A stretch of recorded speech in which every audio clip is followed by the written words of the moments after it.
来继续来看台中大家德法国小带领着学生，甲当地特产蚵仔，甲融入去艺术的创作，特别来举办着成果的展览会。这学生甲特产变做艺术品，真侪人学乐。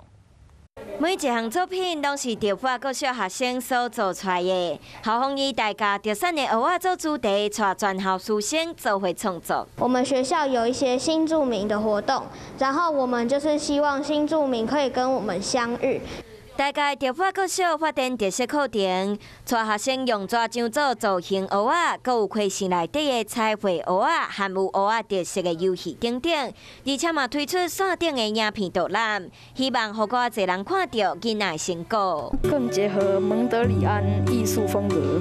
再加上玉宝和角落生物聚集在一起，创作出《转角遇见你》。 学生嘛结合在地平埔族的斗卡斯文化，透过这个活动嘛，让囡仔更加了解在地的历史人文。